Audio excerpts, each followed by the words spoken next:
there's no way I'd been able to put on 20 pounds of muscle with that low in 1 year. Yeah. With that low testosterone. So that was the year that my house burned down, my parents got divorced, all that good stuff. Dude, I forgot about all that. Yeah. Weight training and stuff. And you said your dad was really involved with that. You try some WD-40. Mm-hmm. There you go. I've used it. That'd be works. great. Really? I swear. Welcome back to another episode of the William Horton Podcast. I'm your host, William Horton, and this is episode 6, Steroids in the Sport of Bodybuilding, featuring Bo Waldrup. So, Bo, welcome on to the podcast. Would you like to give the listeners a little bit of a description about yourself? Yeah, sure. Appreciate you having me, man. I'm 23 years old. Just graduated college about a year ago. But yeah, I'm a natural bodybuilder. I've been doing it for 3-4 years now, and so I'm enjoying it. But I appreciate you having me on, man. Yeah, it's not a problem. So you competed in the Phil Heath, correct? Yes. Okay. 2022. And what was your placement? 4th place. Were you satisfied with that? Of course not, but it was my first one, and there's a lot of stuff I could have done better. So when you went in and you were like, I'm gonna do this bodybuilding competition, did you go in with a competitive mindset, or did you just go in to try it out? I definitely went into it to win. Like I didn't do it just to be like, it's just to say I'd done it. Mm-hmm. And so yeah, I definitely went to win, and that was kind of the mindset going into it. Well, I mean, that's a step you have to take to see if you're to the point where you can win too also. Right. I mean, like, you got to get a feel and see where you're at, get a feel for the play, what you're up against, so on and so forth. Would you like to give them your socials to where they can reach you and find some of your content? Yeah, so Instagram, it should be at Waldrup Fitness, and everything else will be just Bo Waldrup, so Facebook, Twitter. Okay. We know you compete in bodybuilding, you train for bodybuilding. What is your current career? So I just exited sales, so I did sales for the past year and a half, and so now I'm kind of transitioning into the sports analyst field, and so right now I'm just working construction turnarounds in the meantime. Now, if y'all don't know about the area that Bo and I are from, that's a pretty common career, especially when typically a lot of us are not just told to go pursue things on social medias and content creation and being a streamer and stuff like that. Like, our main career fields are construction, plant work, so on and so forth. Yep. So, Bo, as I recall, you were always active, but were you always active? Like, when was it that you became aware that you were going to be an active person? I mean, probably since I was 3-4 years old. That's kind of when I started sports in general. So after that, I just kind of took off with it. So basically everything I'd done from then on was either sports related or some type of fitness related activity. So I was always outside, always active. That's good. So what was the first sport that you ever played? First sport I played was t-ball. So I think I was 4. Yeah, I had just turned 4, I believe. I'm pretty sure that's the age to start playing t-ball. And at what point did you acquire an interest for weight training? Weight training? I asked my dad this question the other day. I want to say it was 2015, so or in between 2014 2015.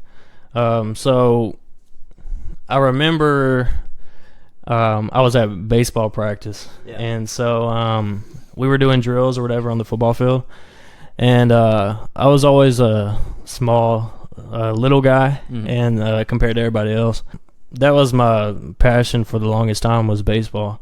And so anything I could do to get better at that, like, I was all for it. We were at practice one day. I can still remember it. We were doing drills or whatever. Every time that it was my turn to field the ball and throw the ball, the guys would take their glove off and catch it with their bare hand. And like, I would laugh about it, but it really hit me. My dad said I came home, asked him if we could go buy some weights. And so that's kind of where it started, to be honest. So Bo had an epiphany, and he's like, I'm gonna be that guy. That it all started to be able to catch a ball barehanded. Well, it was so that they would actually have to use their glove next time. Okay. Yeah. Okay, that makes a lot more sense. So Yeah. you wanted to be able to put some heat. Yeah. There you go. That's actually really good. That's a cool place to start. And it wasn't so much like, as a bodybuilder now, but back then it was like, I'm trying to get better at the sport that I'm already in. Yeah, bodybuilding, it didn't come along till later on. Yeah. After baseball, did you decide that you were going to focus more on the bodybuilding aspect of weight training? I really didn't get into like the bodybuilding part of it till I was probably a sophomore in college. I kind of took a break from the weight training initially. When I bought the weight set, I was working out with my dad, and so we'd watch like fucking Athlete X and shit like that, and like Mad Ogus and stuff like that on our porch. Then we basically copy the workouts and just lift. It got to the point that I'd show up to baseball practice and I'd be so freaking sore that I was throwing balls in the dirt and like just being sloppy. And then we also had weights at the school too. I was sore for those sets too. So it got to the point where my coach would be like, why are you so sore? Because he'd see that I was playing sloppy. Yeah. And so he asked me, and I told him, I was like, lifting weights. And he's like, we do that at the school. You don't have to do that at your house. And so he kind of forced me out of it. That's because I was so sore. I have some very strong opinions about high school coaches after some of my personal studies, but I'm not saying we didn't have some good coaches there, and you were more involved in that than I was, Which I think the biggest thing is that it was because I told him my triceps were sore. Yeah. And we don't do tricep workouts when you play baseball because it shortens your range of motion and stuff like that. So is it more risk of injury? Yeah, it's just certain body parts you don't want to get too big because then it kind of limits your range of motion. And so triceps, biceps, that type of stuff was... so it sounds like he had some reason behind it. Yeah, it was more so like he didn't care if I worked out. It was just more of the bodybuilding type movements and stuff like that. So the curls and stuff like that. Yeah, because the bigger you get, like you said, the range of motion. He wanted me to get stronger, not so much like hypertrophy. Yeah. So I just kind of stuck to that after that. No, that makes sense. So you said you took a break from the bodybuilding aspect, the weight training, and kind of weight training in general due to that. Yeah. Whenever you got into college, if I'm not mistaken, like in Lamar, that's where you started making the videos and stuff, correct? And is that where you met Keegan? Yeah. Okay. Yeah, so basically in between my, I want to say junior or senior year of high school, we had the coaching switch. So Jones came in for Bennett. That's when I started lifting again, or looking at videos of lifting again. Yeah. Because I was still doing still training core and stuff like that. Yeah. I had no density. Yeah. I started looking again, and then that's when I came across the calisthenics. Yeah. And so I started doing that, and I done that for a long time. You got pretty big off of calisthenics alone. The last time that we actually saw each other in person, that was the last I spoke to you. You weren't in the hypertrophy style of training yet. You were still doing calisthenics. Yeah, I was doing strictly calisthenics. So I was doing basically just push-ups, pull-ups, all that type of stuff. And then I would get to the point where I would just add weight to that. So I had a belt, and I would do the dips and the pull-ups with the weights. Yeah. But that's what I'd done going into college. And so I went to college for track and field. That was also an issue. Yeah. But I went, and I was still doing the calisthenics and everything. So I would go to class and track practice. Then we go to track weights. And then at the end of the day, I would go to the rec and do my own calisthenics workouts and stuff like that. Okay. Looking at somebody that does calisthenics and then looking at somebody that does hypertrophy style training, why do people not really pair calisthenics up with hypertrophy training? I think the biggest thing is that you're kind of limited when you do calisthenics. When I was doing it, I was able to grow the top portion of my body. My lower part lagged, of course. Because you're kind of limited to what you can do. So I was just doing pistol squats and stuff like that. So you couldn't really add weight to that. And so also there's different muscle groups that you're not able to target whenever you're just doing calisthenic type work. It's just harder. In retrospect, if you were to pair the two, probably get pretty good results, huh? Yeah, if you've done both. Which the guy that I started watching my senior year of high school, Austin Dunham, he got to the point where he was doing strictly calisthenics, but then he realized that his legs and stuff were lacking because he wasn't able to hit them the way that he was hitting everything else. And so he ended up adding like leg days and different lifts with different weights. So he implemented both. And which I'd done that to start off for a while. I mean, at some point, though, I mean, if you're going to focus on, resistance training, like weighted resistance training, then you probably should just focus on weighted resistance training. And I didn't like the look. Like, I liked that I was able to put on a good bit of muscle and be really lean. But I didn't like the proportion aspect of it. Okay. Like, I just didn't like having small legs. Yeah, so. No, that's and especially depending on what class you're gonna compete in, and like bodybuilding and stuff. That's really important. Like, I mean, I got mad respect for the men's physique, but buddy, are you riding a chicken? Yeah. Yeah. You had already said that you went to college for business. Yeah, I went for business admin. Okay. All right. I just wanted to make sure. Actually, I didn't, dude. So I had a pretty rough senior year of high school. Okay. So that was the year that my house burned down, my parents got divorced, all that good stuff. Dude, I forgot about all that. Wow. It was a rough year. And then we also made a pretty big run in the playoffs that year, too. Y'all did? Baseball? Yeah. Wasn't it you, Chet, and... we went to the fifth round twice. Our junior year, we went with Bennett, so we went all the way to the fifth round and lost out. That was with Chet and them, which Chet ended up getting hurt that year. Really? Yeah, but he was able to coach us up and everything like that, so that was cool. And then Jones stepped in the next year, and we went again and lost out in the fifth round. And they went on the next year to go to state and play in the tournament, but ended up losing too. You had graduated by then, so that means I think I was out of school 2 years already by then. Or did you not? That you said that was your senior year, correct? Yeah, my senior year, you just graduated. Yeah. Okay. Yeah. So I recall y'all going to the fifth round the first time. I didn't really pay attention. I was in a totally different time period of my life, not focused on Kirbyville. Yeah. And the second year, but I came back around. I started working and keeping up with some of the kids that were still in school, like Will and them. Yeah. And Will actually went pretty far until him and Coach Jones had that falling out. Yep. So I mean, but they did pretty good. All y'all did. That's like a consistent 3 years of playoffs. Yeah.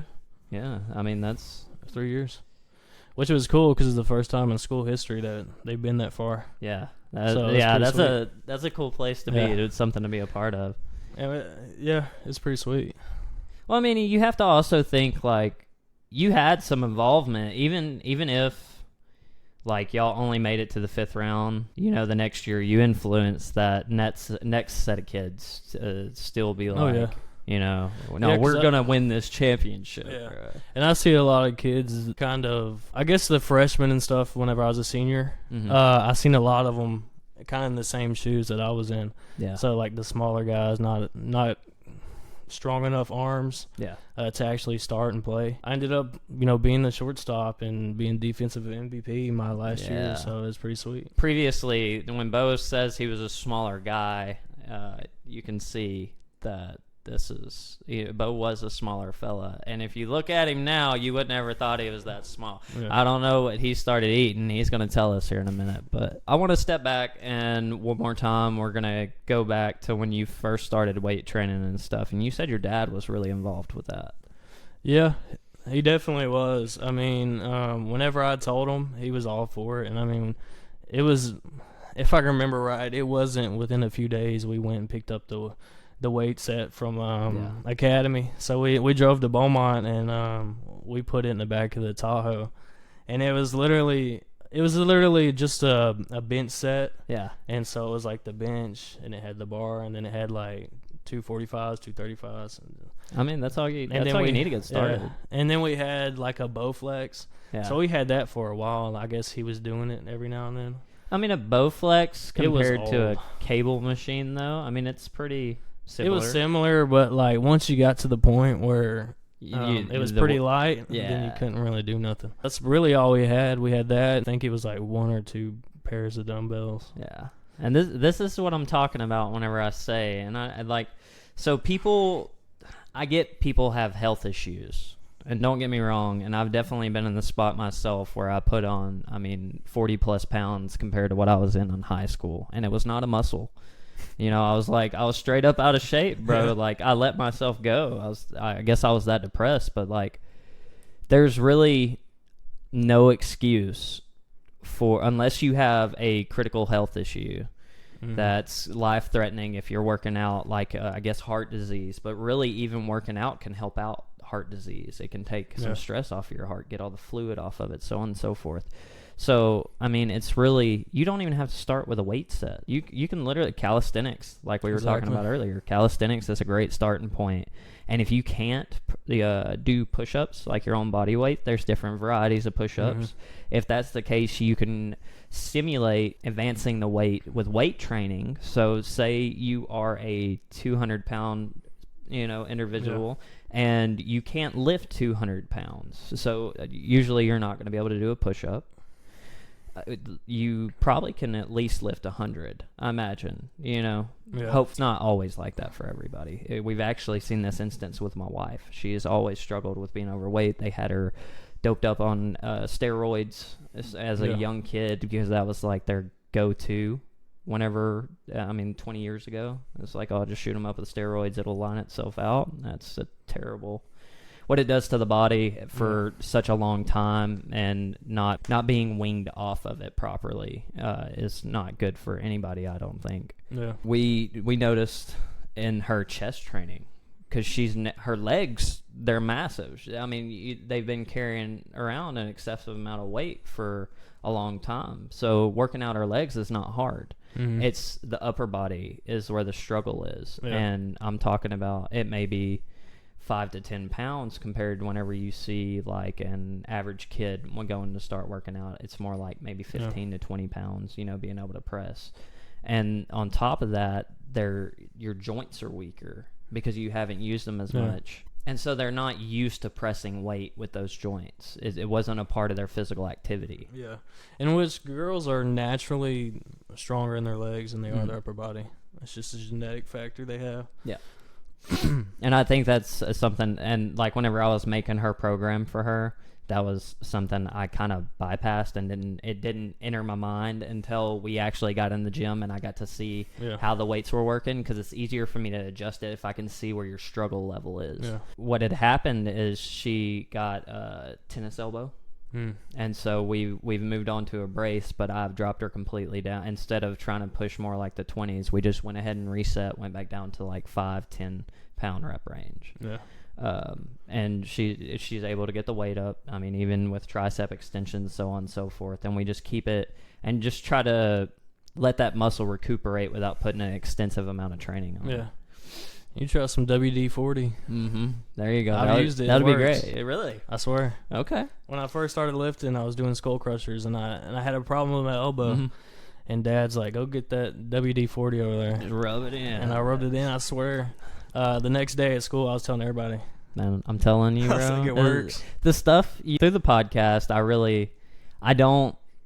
I don't stress enough about the good things that you can learn in a small town, because there are some really good people that you'll come across and you're raised around, and everybody knows everybody. And I focus a little more on the job aspect, because people from towns like that, we do struggle on what jobs are available to us. But community-wise, typically, if you're around your family and stuff and you have a good friend group, you can come up with some good qualities to yourself that you build from other people. Yeah. So, Phil Heath, 2022, was it everything you expected it would be? For the most part, yeah. I I really didn't know what to expect going into it. Mm-hmm. But one thing that kind of surprised me, because looking at all the different, top level competitors compete, Yes. you see a level of conditioning and stuff that you don't, that's pretty wild, to be honest. Like, everybody's peeled, everybody has striated glutes, everything like that. But going to the actual Phil Heath, I didn't see it at all. Like, I'm pretty sure I was probably one of the most shredded on the stage. Actually, honestly, looking back, so if y'all want to, y'all can go check out Bo's show day video on his YouTube here.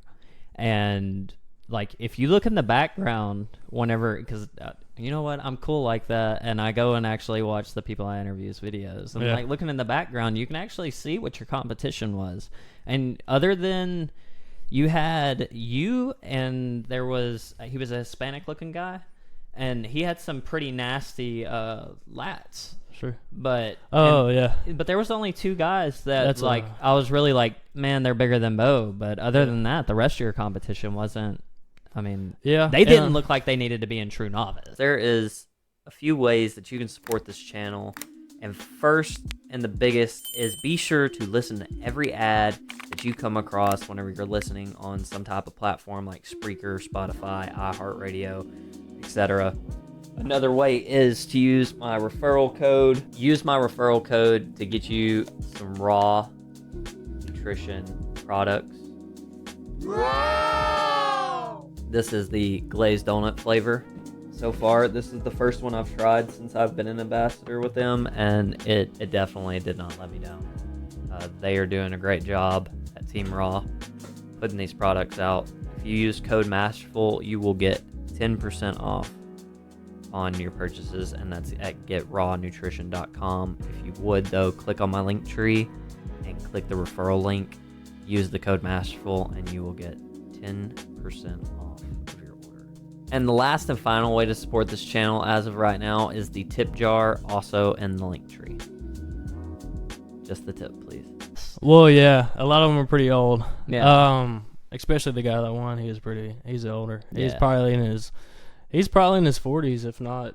That's impressive. Close. That really is. Like, I'm not hating on him. I'm just saying, though. But it's weird that was his first one. Yeah. Because he was in good shape. Well, I mean, a lot of people, so, like, as we've spoken before, I've talked about maybe possibly wanting to, try out a competition. Another buddy of mine used to compete, but he touched on the basis of muscle maturity. Have you ever heard anything about that? So, like, can you give a brief description of muscle maturity? Basically, it's like a sharper look. So, as you get older and you start maturing in ways, I guess, of your muscle bellies and all of that stuff, you get more of a grainier and a sharper look to your muscles. Okay. And so, as you age, you look sharper and sharper and sharper. Yeah, so actually, like, there is a prime time for your physique. Sure, yeah. Okay. And so it really goes off of how long you've been lifting and everything like that. Okay. Because, like, you can compare, like, a younger lifter or a younger bodybuilder who's actually got a decent physique and stuff like that, and then you can compare a guy who's maybe has the same physique, and you can put them side by side, and one's going to look harder than the other. Yeah, and that's muscle maturity. Yeah, and they could have the same amount of, lean body mass. Yeah. Okay. That makes sense. See, and that's like a lot of people. It's funny because you go to look up muscle maturity, and the only thing that comes up is something about fucking steroids. Yeah, because you can look at like Sam Sulek. Yeah, he's got the maturity of like a 40-year-old. Yeah, at 21. Yeah, he's kind pretty nuts. He pressed the fast forward button. Yeah, it's pretty nuts. Whenever you were going into the Phil Heath, were there any setbacks? Quite a few actually. So initially I wasn't even gonna do a show to begin with. I had a buddy of mine, Philip, so he's actually in my YouTube video. He went to the show. He helped coach me with the posing and gave me a few pointers and stuff like that to kind of what to expect going into it. A large majority of that posing and stuff like that because I had no idea. He's the one that kind of talked me into it. I didn't want to do it because I wasn't dense enough to do one yet. I felt like I still needed time in the off season to actually put more muscle on. Eventually, I let him talk me into it, and he was going to do it with me. We initially picked out Muscle Beach Classic. It was a show in like October of 21.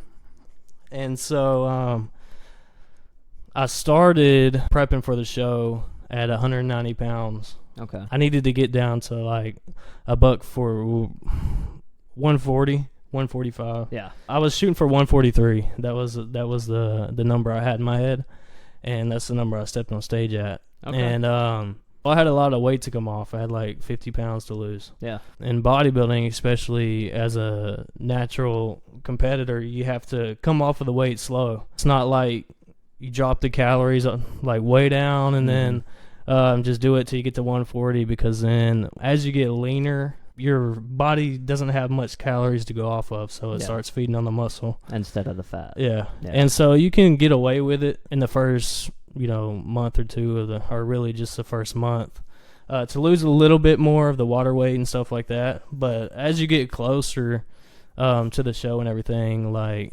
protein and losing weight super slow is really important, or you'll lose a lot of the muscle in those last few weeks. So looking at that, would you say that it's not as good for a natural bodybuilder to compete in multiple shows in a longer time frame apart than it is for somebody that's enhanced, due to the fact, like what you're saying? So like if you're in that lean state for so long as a natural bodybuilder, and it's already, your body's already trying to feed off of your muscle, if you were to try to stay lean from a show that you're at now and a show 6 months away, that's not a good idea. Probably not 6 months. Probably not good mentally. You can definitely do it. It's just not ideal. Usually if they do another show, it's usually a couple weeks later.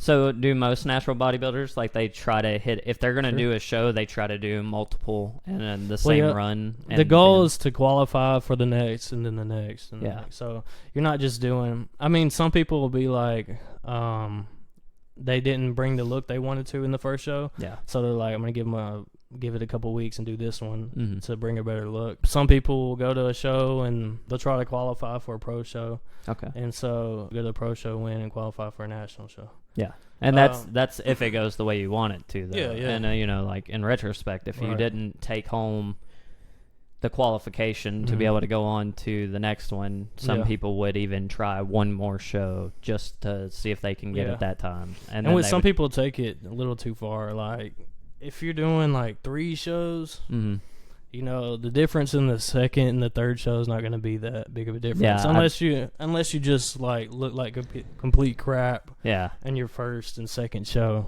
detail wise, it's going to be hard to hold on to that muscle, especially as a natural bodybuilder. Yeah. What would be the max amount of shows that you personally competed in 1 year if you had the time to compete? I mean, ideally, I wouldn't do NPC again. I really didn't want to.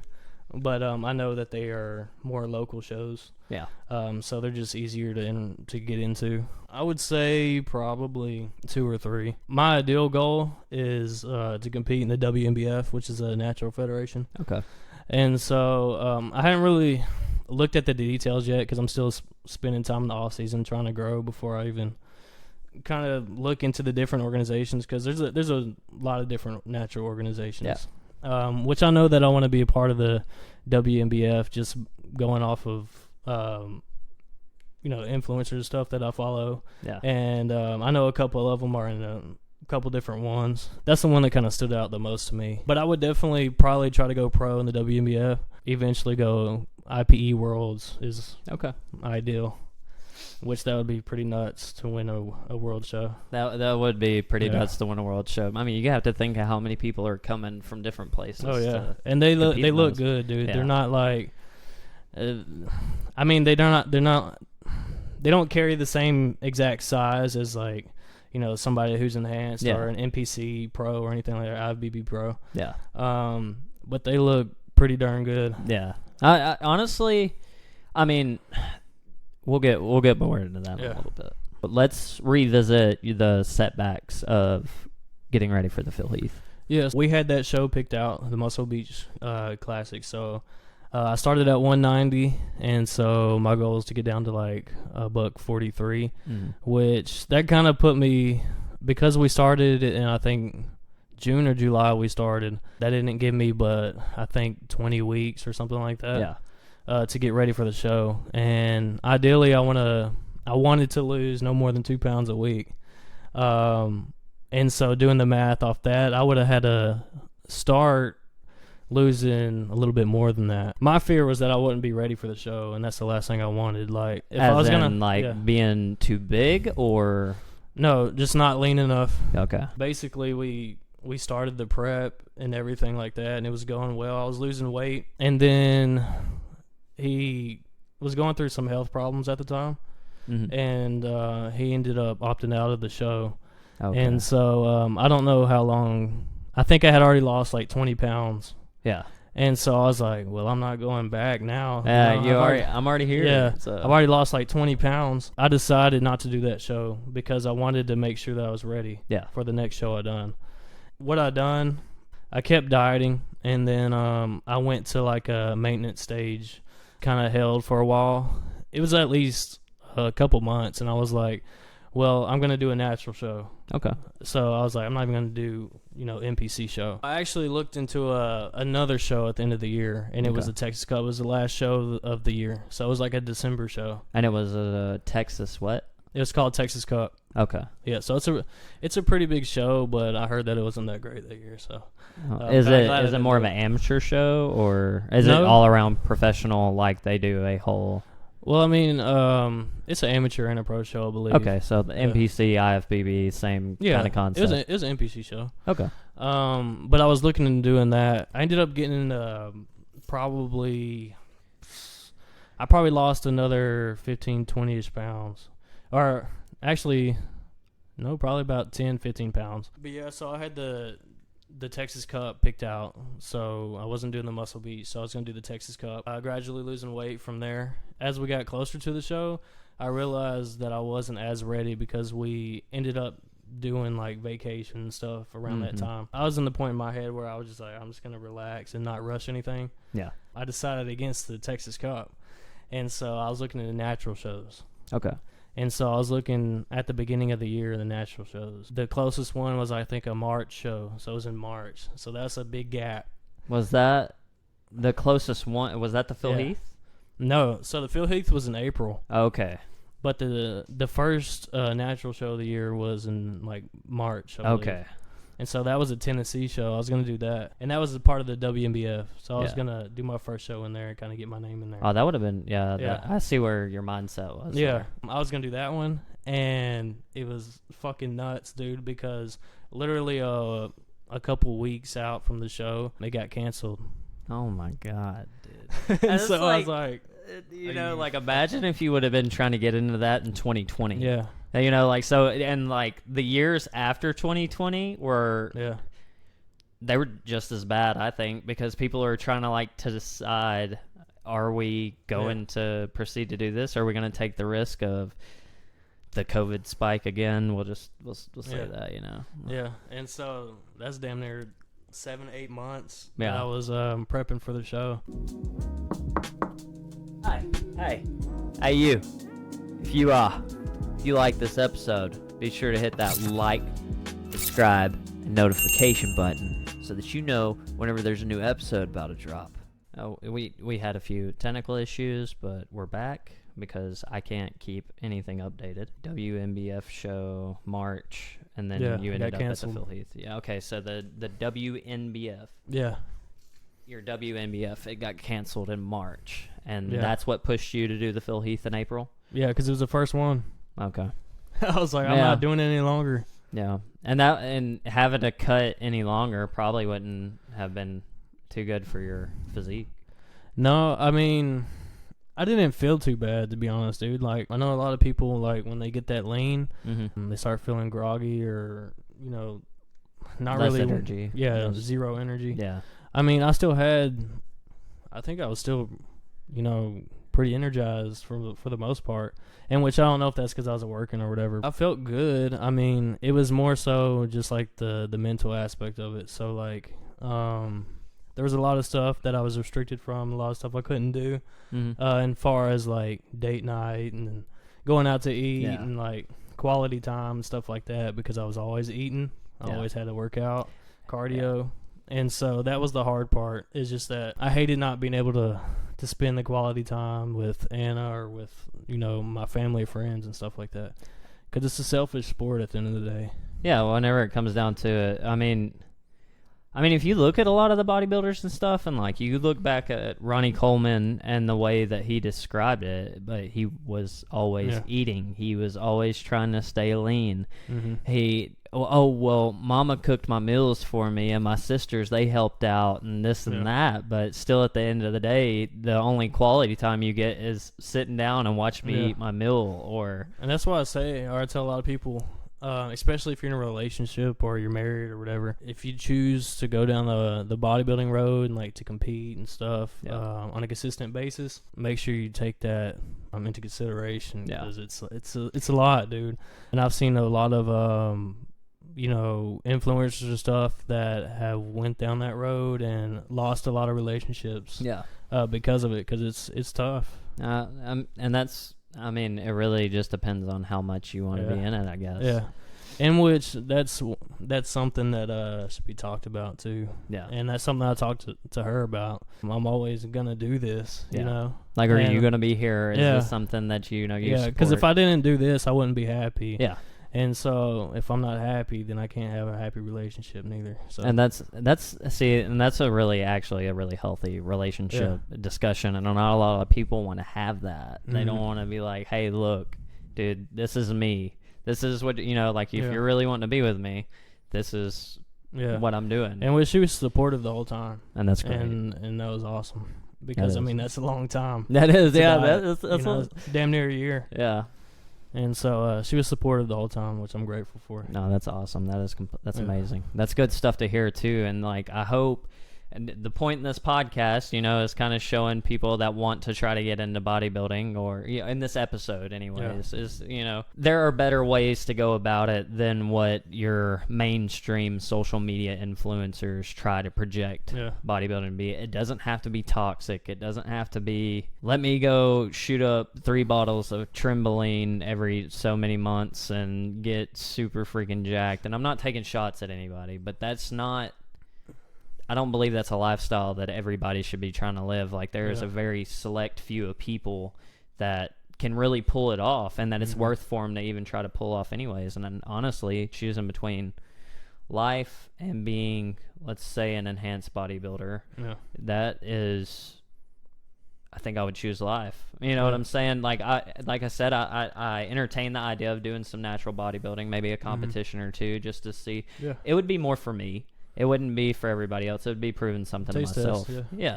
And seeing like, hey, man, I really did this, and look myself in the mirror. But I wouldn't say that I would go to 100% in the lifestyle. Maybe being a fitness influencer, but not so much of that's my lifestyle. Which you really don't know until you try it out. And I knew that I was meant for it. So I was like, going into it, I knew that I was going to love it, and I did. And so, but a lot of people, it's the opposite. They go into it thinking they're going to love it, and then they fucking hate it. And I don't think enough people sit back and actually, this doesn't even just apply to bodybuilding. It's anything you do. Nobody really just sits back and is like, oh, these are the negatives. These are the positives. So what can I do? The negatives outweigh the positives. Does the positives outweigh the negatives? Nobody really puts 100% thought process through it, because I know for sure, I guess maybe I have like ADHD brain or something, and I hop in between the stuff all the time. We've seen it through school and everything else. Like, I've always hopped between hobbies, but once I finally find one, I stick with it. And I think a lot of people like me would benefit more to actually sit down, kind of do what you did, relationship wise, and be like, babe, this is what I'm going to do. Yeah. This is who I am. This is my goals from here on out.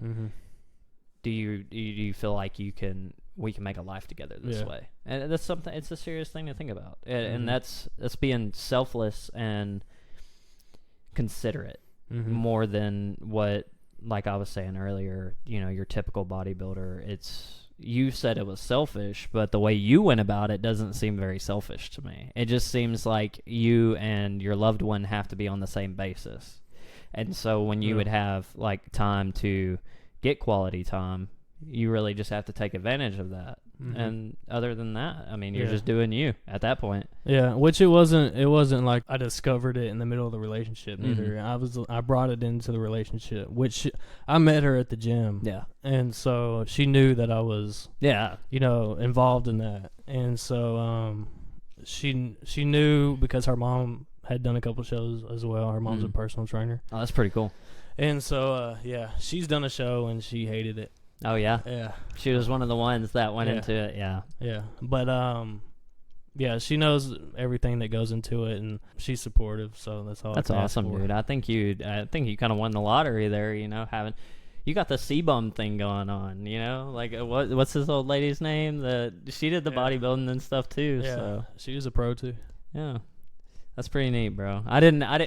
Whenever we initially talked about doing the podcast, I wasn't going to talk about any of this, but like I was like, okay, that seems like you brought it up, so I was like, let me play off of it and see how it goes. Yeah.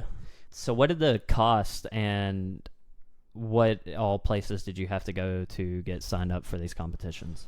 I mean, to get signed up is easy. You go and register for your NPC card, which is a certain amount of money. That's not a lot of money, I don't think. I think it's like maybe like $80 or something like that, if I remember right.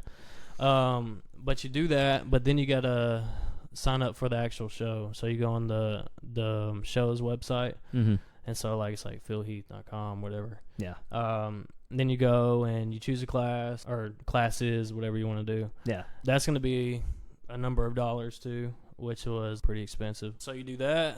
So that's two things. Go register for your show. You can do that online. The trunks. And then a lot of people want like a professional photographer or whatever. So the shows provide a guy. His name's James Allen, and he goes to basically all the NPC shows. Okay. That was a ton of money. Getting the pictures or having him actually photograph you? So, or does he photograph everybody? You can buy different... He does pretty much everybody. Yeah. But especially the ones that want pictures and order pictures. But what he does, he does the pictures, and then he'll do like your routine. If you make final call outs, you do your routine on the night show. And so he does a video of that, so you get the videos. That's pretty neat. And then you also got to pay for at least your 2 coats of tan, because nobody's going to get 1 coat. Yeah. And that adds up. So the takeaway from here, I spent over or close to $1,000. Yeah, the takeaway is here. That's not including all your nutrition for the whole time that you're dieting, because eating in a proper diet is more expensive. Yeah. Just to be able to have good quality meats, not like Tyson. Speaking of, the other day I bought some Tyson chicken, and it looked like, have you seen the pictures of the lab-grown chicken? Yeah, it's pretty great. Yeah, that's what it looked and felt like. And it's nasty. Dude, I bought it already, and I just toughed it out, but I'll never do that again. It was terrible. It's pretty gross. But, I mean, your nutrition, travel expenses back and forth between the gym every day, which, I mean, like, if you have a gym that's relatively close, it's not so bad. But I have to drive, like, 15 miles. I go from work home back to the gym. So, I mean, at least 115 miles a day. Yeah. So, I mean, relatively, you get to factor in stuff in. It's not just the entry fees. It's you got to really think about everything else. But oh yeah, it's not cheap, dude. On the bright side, though, like going ahead and being in like bulking, cutting, which at a certain point in cutting, it gets kind of unhealthy, like we were talking about earlier. But I mean, you are setting yourself up for the knowledge to have a successful diet. Right. So I do think bodybuilding itself may not be for everybody, but you should really look into the nutritional factors, because some of the bodybuilders, especially like in a bulking phase, and they're not trying to dirty bulk and they do a leaner bulk, it's typically pretty healthy stuff. Yeah. You at least $100 a week. Yeah. And it's, no doubt. And that's a single person. That's not including if your whole household is trying to eat properly at the same time. Yeah. If you could go back, would there be anything that you've done differently? As far as the show goes? As far as the Phil Heath, not the ones that you had to skip over. Like, if you would have known the Phil Heath is what you're going to do, and you had a set amount of time to do it, would you do something differently? I would have approached my peak different. That's definitely one thing I would have done. And then posing, dude. I would have put more time into posing. Yeah. Like I practice posing every day, but I didn't practice holding the poses like I was supposed to. Yeah. And it's a big difference when you're up there and you're depleted and you're And cramping. so you can really go back and watch Bo's video and actually see him on stage and having to hold those poses for so long, shaking. like even just the relaxed, Yeah. even just being relaxed, it was like, Yeah. I mean, you were Yeah. up there, dude. I mean, you could tell you were exhausted, and that's another thing. People talk a lot of smack about bodybuilding, and they don't realize like having to hold those poses for an extenuant or for an excessive amount of time. It's actually it's hard. I mean, it's good to do. It's good to work mind-muscle connection and stuff like that. But like when you get up there and you start doing it, you don't realize like the vacuum, which is by far one of my favorite poses. Like especially like the crucifix. Yeah. The Mike Mincer, that's one of my favorites. But the vacuum is hard. Yeah. I mean, and having to hold it for a long amount of time. Yeah, and which I would have practiced that more also. I've never been really huge in the vacuum. Mm-hmm. But I think I'm gonna bring it out next time. To be honest. Dude, bro, your chest is so wide. I don't know. I think it would look pretty fucking gnarly. In which, just posing, dude, that's the main thing. I think a lot of bodybuilders take it for granted, and it's a big difference. Like I said, if I would have probably nailed my posing the way I wanted to, or that I should have, I could have placed like second place. And that could, but see, you can see that, especially with the way that you had the shows going. Though. You know, we revisited and talked about like what you would do differently, but in the same time with your setbacks and stuff, it was understandable. You know, you were like, oh, well, I'm a whole you were really having to focus on your diet more than anything, it seemed like. Yeah. You had to really make sure you were meeting that stuff. So personally, I feel like I could see where you got lost track and didn't focus on it was definitely a lot because I didn't have a coach to kind of coach me along the way. So as far as like, I was stressing the nutrition part of it. So like, I was really focused on the peak week. So I was making sure that I had a good strategy going into it, and I was able to carb up the way I wanted to. Which looking back, I came into it a little flat, to be honest. Yeah. Like I think I looked better a week or two before the show.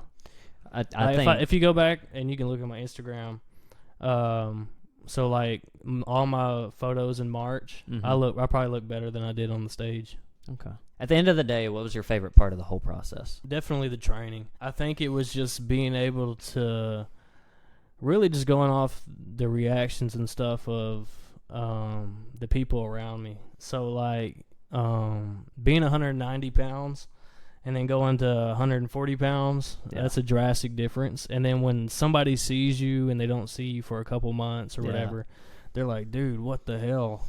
And so it's like, I think that's the coolest thing is just see people's reactions and stuff like that. But also, because it's harder to see the changes. I guess it's harder to see the changes yourself. Yeah. Especially at first. But when other people react the way they do, it kind of pushes you to keep going. So I think that's the coolest part about it is just being able to change your body so drastically. Okay. And because people are like mind blown. Yeah. So how do you personally feel about steroid use in the sport of bodybuilding? I mean, it really depends. If your goal is to be, the next Mr. Olympia, or you really want to take it that far, then I mean, I'm all for it. As long as you're being precautious, taking good advantage of, blood tests, blood work, and all that stuff, making sure you're healthy, because that's the most important, part at the end of the day. Yeah. So, I mean, if that's what you want to do, I'm all for it. I'll never shame anybody for it. So it's kind of going around right now, but it went around last year too. Chris Bumstead, they always joke about his retirement, but with his autoimmune disease, I mean, do you feel like probably this year would probably be the year that he retires or the next? I mean, I don't know what number he has in his head, Yeah. Because a lot of people, they go off of numbers. Yeah. So it's like, I have this amount of wins, but I'm not sure what he plans on doing. I definitely don't see over 2 more years, to be honest. And that's especially because of his disease, and that's what a lot of people don't understand. And they're like, yeah. And which his brother-in-law just retired, actually. Yeah. And he was really big in Canada. Mm-hmm. he just retired just because he couldn't handle the anxiety that comes with it. Because it's like your heart's under a lot of stress. Yeah. And so that scared him, I guess. And especially with, I guess, younger people dying off as much as they are in recent like years. Joe Stetics. Yeah, exactly. Yeah. I think that it's starting to scare a lot of people. So, especially for the route that he was going down, like he could have definitely competed in Olympia at a higher stage if he kept going. But yeah. He made that decision. Well, and that's like, so Chris is coming up on his weight limit for the Classic. He's about to be topped out, so he's about to have to go to Open. And, I mean, the way that they described his autoimmunity disease is that he can't push the steroids any further than what he already has. Which he's not taking a lot either. No, not anymore. It's very low dosages now. And that was, I don't know if you ever saw the video, but I talked about this in an earlier podcast.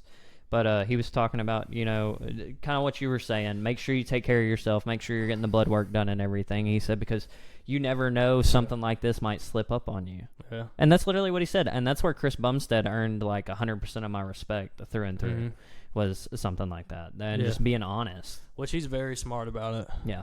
He's probably the most smart about it. Yeah. And I think if that was a certain level that you were going to compete at, then that's the only way to be about it, or you're going to have a very short-term career. Have to. So do you think all that makes it harder to be an enhanced athlete? Definitely. I mean, to monitor that, I guess, 24/7, it has to be a lot. Yeah. And so, personally, I wouldn't want to do that, but I know it's got to be a lot because it's constant monitoring. Yeah, and probably constant checkups, all that. So on and so forth.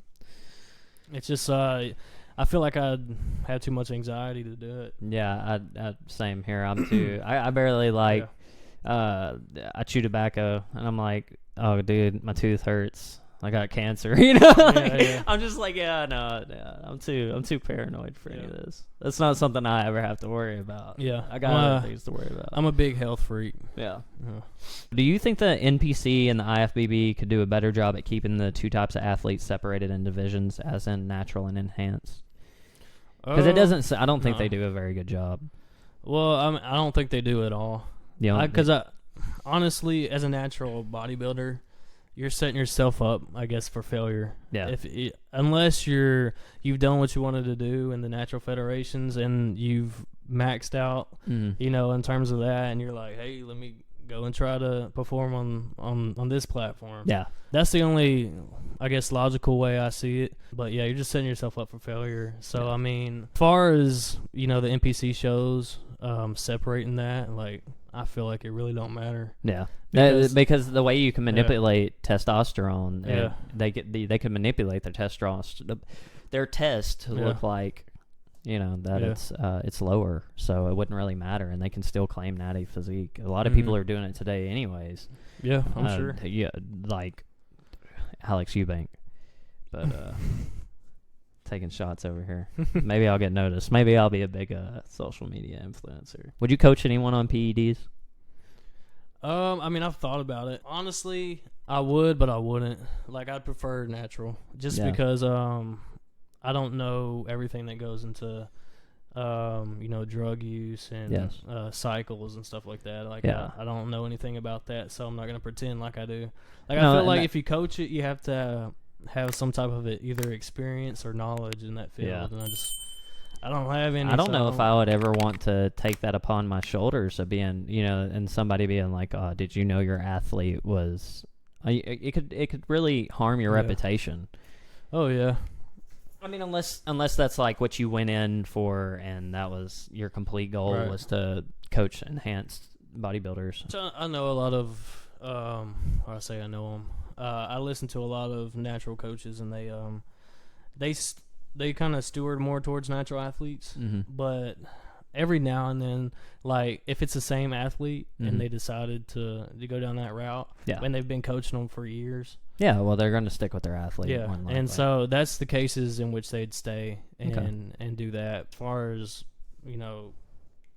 me myself, I don't think I would kind of go through that just because I don't know really anything about it. I feel like that's something you would actually have to have some knowledge about, Yeah. and that's understandable. In your peak bulk, was there any times anybody asked you and been like, "Oh, are you on steroids, bro?" Like, It's not even in the bulk, dude. It's in the, when I'm lean as shit. yeah.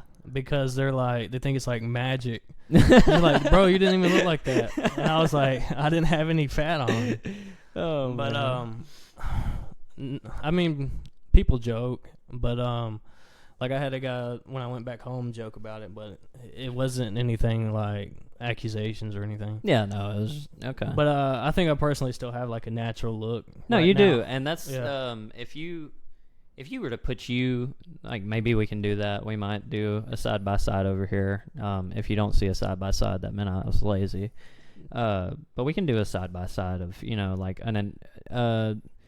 probably a more of a men's physique, somebody enhanced, because there are men's physique guys that are enhanced. They just don't have good leg genetics. Yeah. And then we could probably do, because your fucking quads are massive, bro. You could probably put these guys to shame.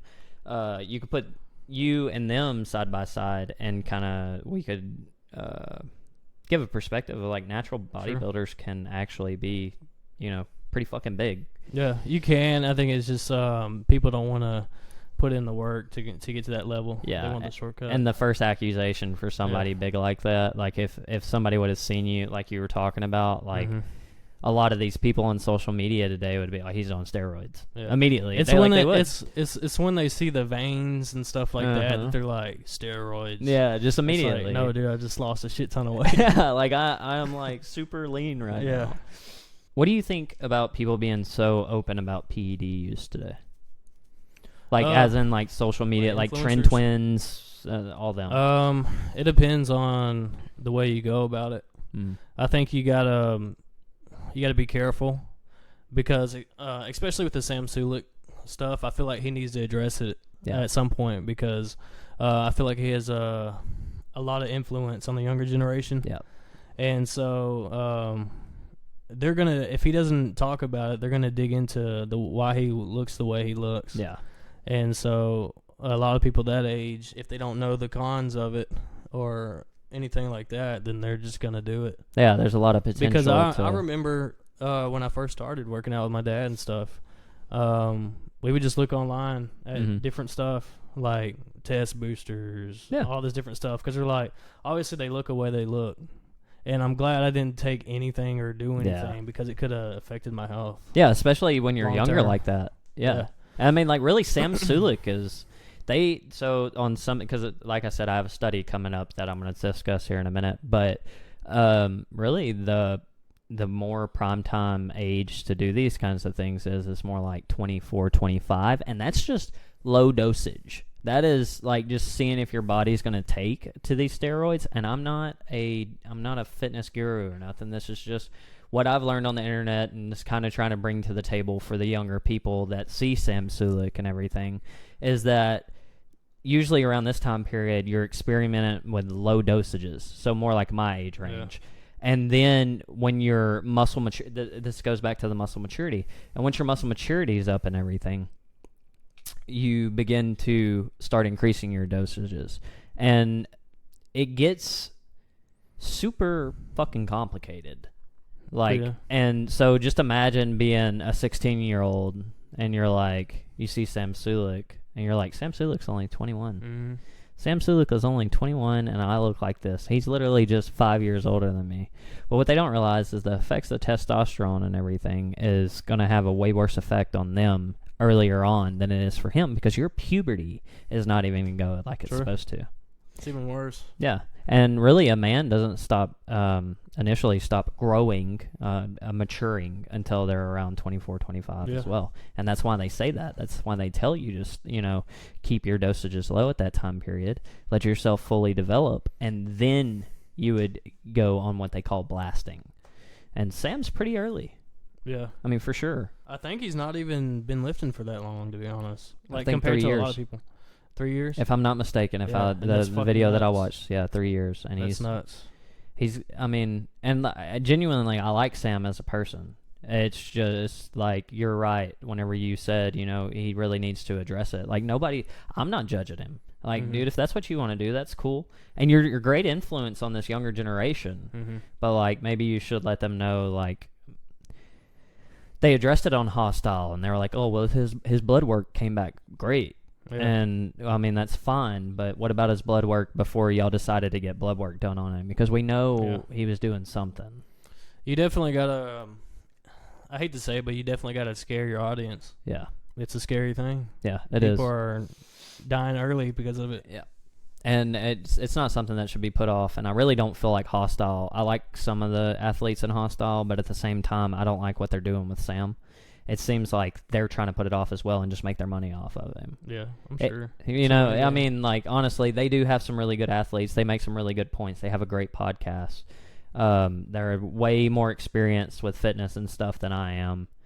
But at the same time, it seems like kind of their business model is based around Sam right now. Yeah. Which they're not going to say anything to run them away either. I don't think so. Because they don't agree with them at all, I'm sure. No, they hate it. Have you ever you watched this? I'll watch it all. Oh, dude, man, they hate him because he's like, no. I immediately went to 2,300 calories, and they're like, but like, if they want to keep them and they want to keep making money, then they got to be on good terms with them. Oh, and I mean, so that's why he said on his podcast, like, as long as his blood works good and stuff like that. And so, I really didn't mean for this, the whole steroid talk, to get hung up on Sam Sulek, but it's just, I didn't mean for the podcast to get hung up on Sam Sulek. I just think, maybe if we can reach a few people about it, we might be saving some teenagers' health. And I mean, that's another reason I do, or I do what I do, or the reason for the content in the first place. So, like, any of the stuff that I've ever put out on YouTube and stuff like that, it was just because I want people to know that there's a better way to do it. Yeah. Or there's a healthier way to do it. Yeah. And you can still achieve a freaking awesome physique. For sure. But the question is like, at that point, is it really about the physique, or are these people thinking that they're just going to go make a living off of this? Because, I mean, there's people like that. I'm sure the younger generation. Like, they're like, oh, I'm just going to make a shit ton of money just going out here and looking good. But well, I mean, that's where the sponsors are. The sponsors are in, enhanced bodybuilding. Yeah. They're in the they want you to be juiced. They want you to be huge. They're in the NPC. They're in the Mr. Olympia. Yeah. They're not in the natural federations. Yeah. So, like, I'm not trying to make any money off this. Exactly. Oh, you're doing this for the love of the sport. Exactly. And that's really, that was another reason why I wanted to go over this. Like, I was so skeptical of being like, hey, man, bro, I haven't seen you in a long time. Let's talk about steroids. You know, that's not a good introduction to, but, like, it is a lot. I think it's a lot better coming from a natural bodybuilder, and you're still pretty fresh, but you're a very knowledgeable person. And that was one of my biggest things. I know you did. I know you've done your research. Yeah. And that's why I was like, somebody that's going to give me an honest answer. Yeah, and which I've never really taken an off season like I have this year. Like this, it's almost a year and a half now. Yeah. And I literally spent the past 3 years every summer learning how to diet down. Okay. And so, like, I've done pretty much contest preps. Okay. For the past 3 years, but not compete in 2 of them. So, like, I started my first one in 2020. So during COVID, I started one. And so going into the end of 2020, when we shifted out of the whole pandemic and stuff like that. So I was just basically practicing. Okay. And that which, if I could go back, I wouldn't have done it. You wouldn't have done it? No. Okay. And you think it would have just been putting on muscle that whole time instead of ever cutting down? And that's what I tell a lot of the younger guys too. Yeah. Because when I done that, I was basically just spinning wheels at that point. Yeah. Because I gained a certain amount of muscle in the year or so that I was in the off season. Yeah. Or just working out and eating right. And then you go and diet down and lose 3 or 4 pounds of muscle that you put on. Yeah. And so you do that over and over, you're not really gaining any muscle. And right. So this is the first time that I've actually spent like over a year. And so I probably won't compete again until 25. No, that's actually, I mean, that's a good mindset to have. Yeah. I think especially the way that you're explaining it. So all in all, I I wouldn't say that I condone steroid use at all. I don't think Bo's kind of on the same page that I am. You know, like if you're going to do it, just be safe about it. But my wife and I have done a study last night, and it's about men's testosterone levels. So, and I'm just going to run this by you, Bo. And you can just, feel free to step in at any point, how you feel about it. There's probably some words in here that I can't say. That's why I got my wife to type it up.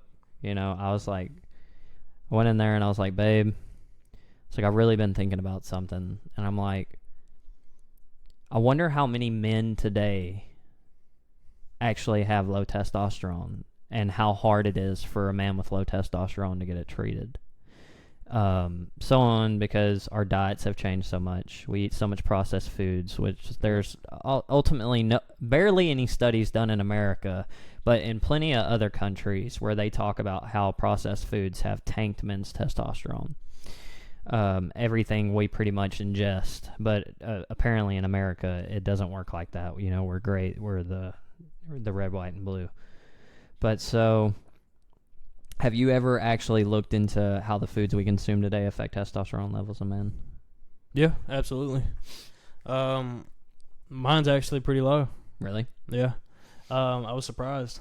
Yeah. Which, I was surprised and I wasn't surprised because testosterone's always going like this. Yeah. When I went and got it tested, I went at the end of the day, and I went when I was holding the most amount of fat. So and then I was also better time to go? Huh? Is that the best time to go or the worst time to go? The worst. Okay. You want to go in the morning when Okay. it's at all-time high or at the highest. Oh yeah, the morning wood. Yeah. Yeah. Exactly. Okay. That makes sense. Yeah. Yeah. So that was the most Yeah. density you said. Yeah. So I was holding a good bit of fat, and Okay. I was holding a good bit of fat. I went in the evening, and I downed a freaking mass gainer shake right before. Okay. This was like probably a year ago now. So I done that, and then I just started working a desk job. Yeah. So before that, I was super freaking active. Like I was on my feet all day outside. But yeah, I thought it was gonna be high when I went. Yeah, and Like I thought it was gonna be high tanked because out. I had no symptoms at all. Do you remember what the level was? It was definitely on the lower end. I mean, I think it was around 300. Yeah. Really? Yeah. Holy. Okay, so let me Yeah. get into this. This is some really interesting stuff, okay? So, according to an article that was put out by Medical News Today on May 10th, 2023, research regarding food's ability to lower testosterone levels is limited. As the current evidence exists, it is not possible to draw strong conclusions about the following foods and testosterone levels. The article goes on to say that soy foods such as tofu, edamame, and soy protein isolates contain phytoestrogens. These compounds are physically similar to the estrogen in the body and function in a similar way. In the same section, it states that phytoestrogens have no bearing on testosterone levels according to studies conducted in the U.S. This is where I get on my whole little rant. So, the article also states that heavy drinking or regular drinking over long periods of time decreases testosterone in men. And that's another thing. That's actually one of the bigger reasons that I like Sam Sulek, because he's like, even though he has his whole, the steroids need to be addressed, he does have a really good mindset about staying on track and not going out and doing stuff like that. They also cited a study in the journal Nutrients. The journal is called Nutrients, by the way. A diet high in bread, pastries, and other desserts also lower total testosterone levels in Taiwanese men. Additional factors include high dairy consumption, eating out regularly, and not eating enough dark green vegetables. I'm just going to tell you now, a year and a half ago, hardly any of that was in my diet other than the dairy. I was a cereal every freaking, probably 2 meals a freaking day. I was probably chowing down on some cereal because it was just I ate so a lot quick. of cereal. I was eating a lot of cereal. Yeah, like that. So, I mean, I'm not saying cereal's the devil. I'm just saying that, I know that a majority of my diet was eating out regularly, high dairy consumption, and no dark green vegetables. Yeah. According to the article, these men also had decreased muscle mass and increased body fat. So we may not be able to say for certain that the foods we eat and the drinks we consume lower our testosterone levels based on the studies that have been conducted so far, but I don't think there is enough evidence to say for sure. That isn't also a contributing factor of the decline in testosterone levels in young adult men. Mm-hmm. According to an article published by Urology Times in 2020, testosterone levels show a steady decline in adolescent and young adult men between 1999 and 2016. Yep. From 99 to 2000, the T total average was 605.39 nanograms per deciliter. 605. You said yours came back at 300? It was 3 something. Yeah. My dad's was higher. We went together. See how crazy that is? And there's another article by Forbes, and it's like, you're not the man your dad was. Yeah. Or your grandfather was. I think mine is naturally higher. Mm. I think it's just it was just a bunch of factors that went That into day. it.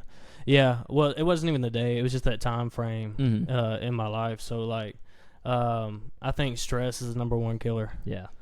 I think it's the number one killer, and that was the most stressful, I guess, part of my life. Yeah. Because I just started working, and I was working an hour away, Mm-hmm. and I was opening the store and closing the store. Yeah. And so I was getting, like, maybe 5 hours of sleep. Yeah, you're where So I'm I at was today. super stressed all the time.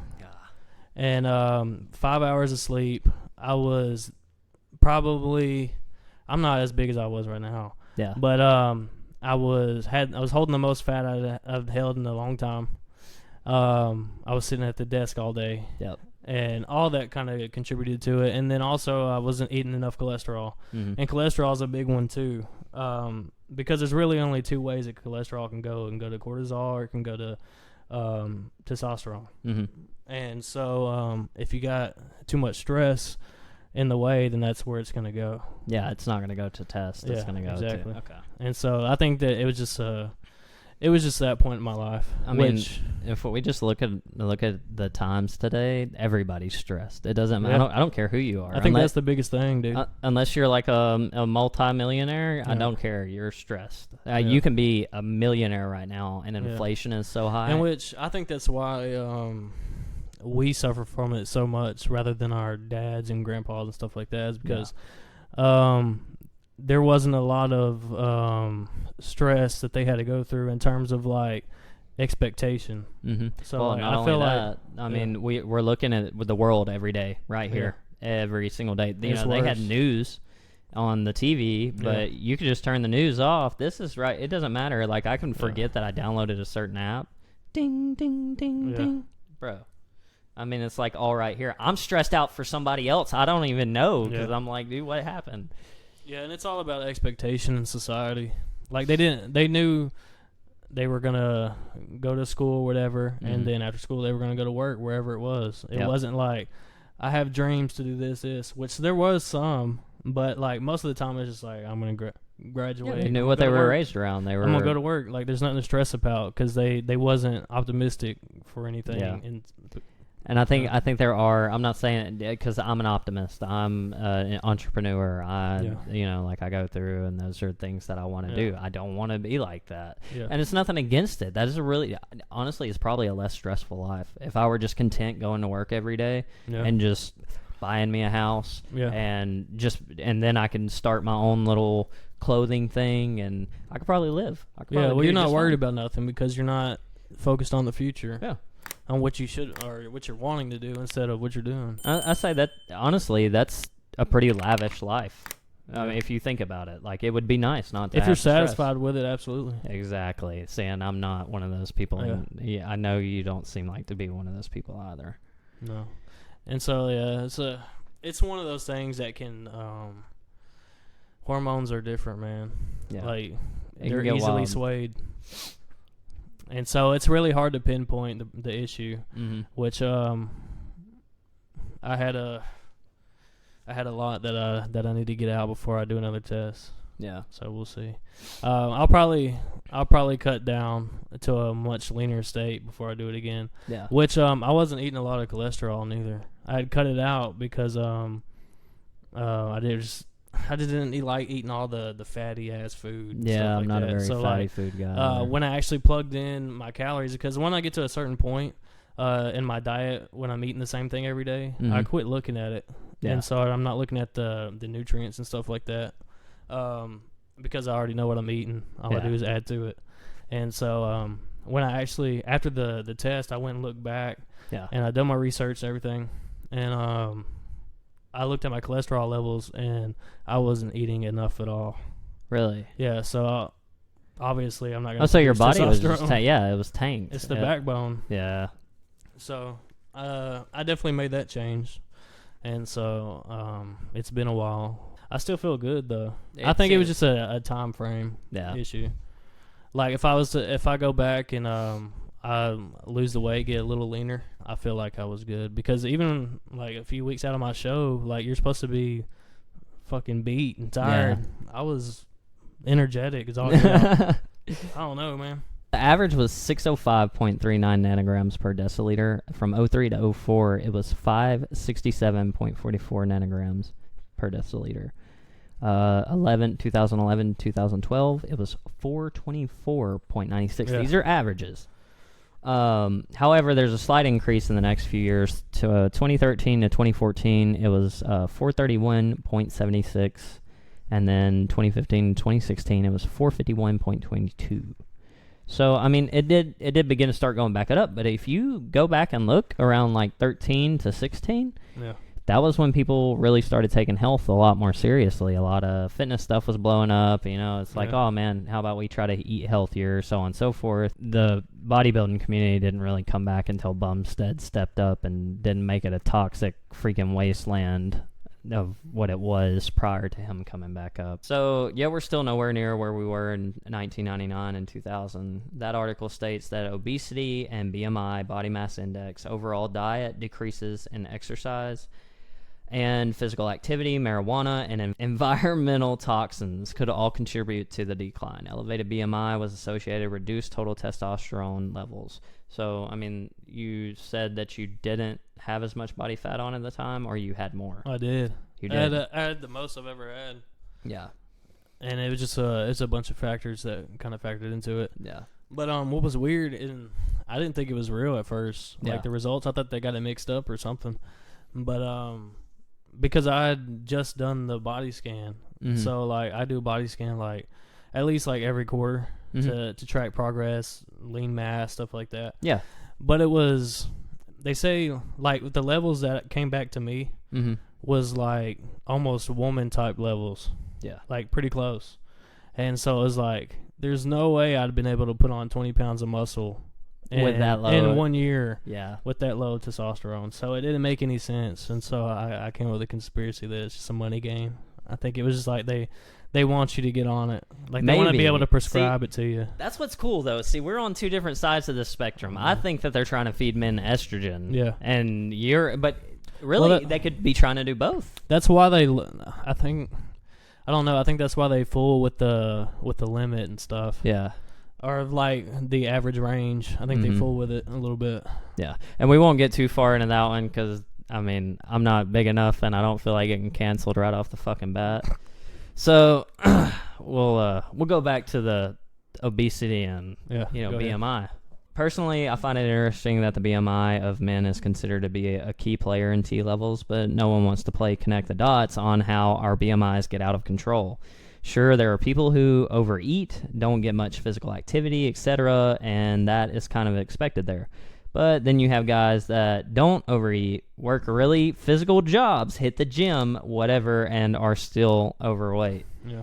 And it's not usually an overweight and muscle mass. They're like overweight, you know. There's a difference. Like for sure.